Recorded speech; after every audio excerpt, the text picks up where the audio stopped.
Hello everybody, I hope you're all doing well and welcome back to the automation campaign where in the last episode we made the pickup slash van, which honestly I'm really happy with the way this turned out. Now as for this episode, what we're going to be doing is we're going to probably produce a third vehicle, a more upper class version of the UPAD. Maybe even facelifting the UPAD, and then we're going to get to the end of the production cycle, or the end of the design cycle, and all that kind of good stuff for the outer style, and then we're going to end it there. But we'll see what we can get done in this episode, so without further ado, let's get right into it. So, let's have a look here. So we want to produce a family, maybe even a family premium sort of, in that in-between sort of demograph I think we're going to be aiming for with this vehicle. Now, as for the body, I'm not entirely sure what I want to go for. The thing is, I'd love to go for one like a body like this. It really fits the design of our vehicles, but it's only a 2+2. So we're going to have to go for more of a this kind of body, the ones with the 3 doors and everything. So let's have a look at this vehicle. And yeah, I reckon we could do something with this. I can see something happening with this. Maybe with the headlights here and the same design. I like this. So we're going to go with a pure monocoque steel. And we can go for mid-engined. No, we're going to... Actually, no, screw it. We'll go rear engine again. Look how much space is in the front. So let's go with fix and strut, fix and strut, and that should be it. And we're going to produce new engine. Although... we could probably... Let's have a look at what the 110 engine is saying. Or maybe even... the 6-cylinder! Oh, that means we'd need to redo that factory again, though. But that 6-cylinder would be perfect for this car. Let's throw it in there. Let's throw it in there, and we're going to use that engine. So, existing engine, we're going to throw the 6-cylinder in there. And then we're going to see how it goes. For some reason, it has no... Oh, does the engine not fit? I'm assuming it doesn't fit. No, oh, it's 100%. Can I get it to somehow fit by pulling out the rear of this car a little bit?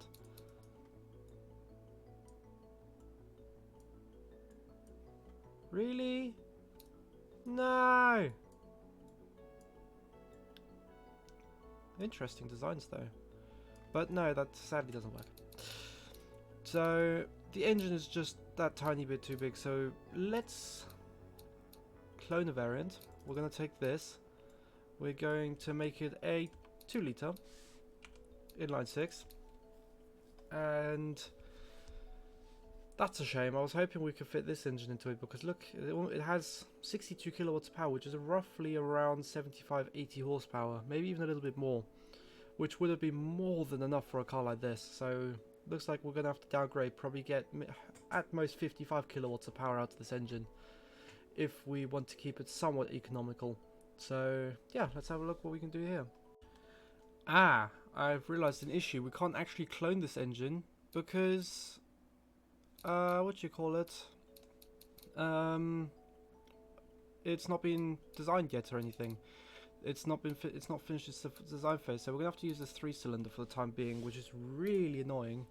Or we could make another engine, but I think that would be a stupid way to go. So let's go with an automatic 2-speed. I don't think... Oh, this car does have a top speed though, but we're going to do an automatic gearbox in this car. And we will do a 50 kilometer an hour first gear, I reckon. Somewhere around that. And then 130 for the second one. That seems fine. We're going to go with open diff. Cross-ply, we still only have cross-ply tyres, so we can only do 155s all around. Let's have a look. So we want big drums in the front, I'm going to assume. We're going to make them big. And hopefully that'll be good, so we can do no undertray. We're going to have proper seats. We're going to have premium material with a premium AM radio, and then hopefully we should be able to target more of the premium segments as well. So let's have a look. So car is very oversteery. That was to be expected. So we're going to lower the rear, increase the front, anti-sway bars, anti-roll bars, however you call them. We're going to increase the rear spring rate, increase the fronts a little bit, and then we're going to increase the dampeners a little bit, and eventually we'll find that happy medium where this car refuses to oversteer anymore. So I'll play around with that once once I get to actually finishing the design of this car. Brakes are very powerful, so we can make the front brakes a bit smaller, reduce the force to about 90% I want to say, and then the rear brakes we can do... We can make them really small. We'll do 220s and then we'll do also 90% on the rears. That should be fine. We want a little bit more braking to make it a little bit more drivable, but even then the car is only not very drivable. I think the gearbox is really pulling up this drivability score. But yeah, what we're going to do is we're going to design the car and hopefully make it look good, and then I'll be back with you guys once I finish that. Okay, and here we are designing our premium luxury sort of just really nice car really. This car did take a lot longer than I expected. I just never really stopped designing it. It was just, there's always a little bit there, a little bit here, just, you know, I just kept finding things where I could just improve on it, and honestly I loved that. This car I think turned out so well, and I'm very happy with the outcome of this vehicle. It did end up being front engine with a rear wheel drive, but that was to accommodate the 6-cylinder engine, so make of that what you will. Sadly it's not a rear engine car, but weight distribution on that stuff should be a lot better with this car now. But yeah, this car turned out super amazing. I was very happy with the way that this turned out, and yeah, I hope you guys enjoy the time lapse. It's a rather long one. So yeah, take care, have a lovely time, I'll see you soon.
Okay, and here we have it several hours later, and really happy with the way this turned out. I mean, I was a bit skeptical at first with this grille design, but then I added these little bonnet vents and everything, and it started looking really good. And one thing you might have noticed, if you have eagle eyes, we've now got the 6-cylinder in this car, and that is because I've thrown it into the front of the car. It is now a front-engine rear-wheel drive car, which improves handling and weight distribution and all that kind of stuff. So it ended up working out very well. The interior, I'm very happy with the way that turned out. I wonder if I can. There you go. This turned out really nicely as well. The engine is looking through, but we'll ignore it. No, I'm really happy with the way this turned out, and even got a little parcel shelf. Ignore this little gap here. I'll fix that in a second. But yeah, no, this took way longer than I expected to make because all these little gaps here, I tried filling them in, but it's so hard with all the 3D placement. But no, really happy with the way this turned out. And in the end, I managed to. I'm going to sell it for about 12,000, I want to say. And it seems that people will buy this car. About 660 will be sold a month. Hopefully, as time progresses, more will be sold. I've made the suspension quite stiff on it, so it's quite a drivable car. And I'm not sure why that's doing that now. Actually, you know what? I can tune this to be more understeery now. If I do that, and then I do a plus on that, and there you go. Now it's really understeery, which should improve drivability a lot. So it may look a bit wonky with the wheels facing inwards, but it is what it is.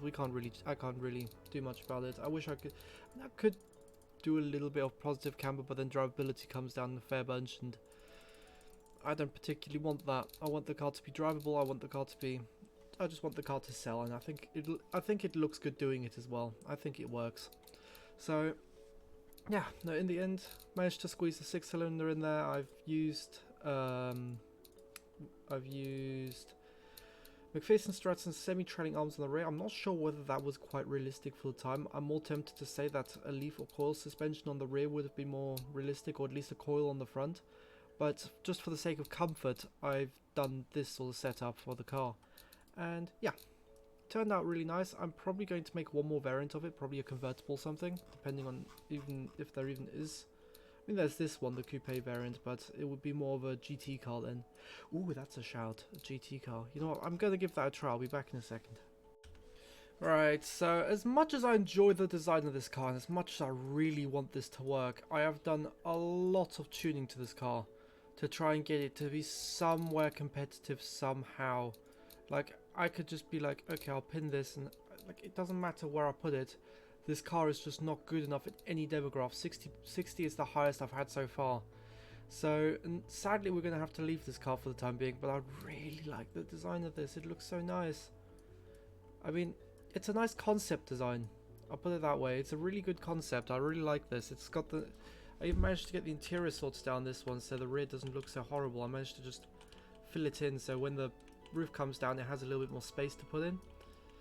But it's a shame because I really wanted this to work. I really do like the design of this, but it looks like we might have to leave this because it doesn't matter what price I put it up for, not many people seem to want to buy it. So I could just be like, okay, we could do it for 12,500. It's still only 69 people are buying this car. Even with the family one, not many people are buying that. But we'll figure this out once we get to selling the car. So I'll see you guys in a second. So yeah, instead what we're going to do is we're going to be producing a premium variant, the other variant being a luxury variant, where the difference is that this has a premium interior, some slightly thinner wheels, and a manual gearbox. Now, hopefully, well, what we're going to do with this car is going to be a bit cheaper for more of an entry-level variant of this car, and hopefully we can entice more people into buying this model. Now let's actually get the factory set up. So we want to do, I guess, a little bit less automation again. We'll leave the process the same way it is. We want to, ooh, that's a lot of money. That's a lot of, okay, we'll do 40 months. 40 months seems fine. Money wise, I'm not sure how much we're sticking into this. Engineering costs 61 million, which honestly I'm alright with, but that's just because we've funded it to absolute crazy levels. We could theoretically do this and then we'd only pay like 7 million. But let's see if we can find like a nice little medium where we get like 48 months. I feel like 48 months, 4 years, that's fine. So 16 million to design this car and 4 years until the car arrives. Now, as for the factory, we're going to need a new one. So we're going to go back to Helvetia, which is where we are based. We're going to produce, well, we're going to have a medium one factory simply because we need the steel presses. And that's the only thing we're going to have on this factory for the time being. Eventually we'll get it higher and then we'll add more stuff to it. But we're just going to do the same settings with this factory as we did with every single other factory so far. I'm not sure how much that affects everything, but we'll see. So we've got our luxury variant, we've got our premium variant. That's a flag because we've got a luxury interior choice. That just has to do with the fact that we have a very expensive interior. So we want to have a really nice high QA threshold for this car. So we'll do, that's very high, 93.5 I reckon is good, because we want this car to be very qualityful. That's not really a word, but I'm going to make it one. It's going to be, it needs to have a high quality.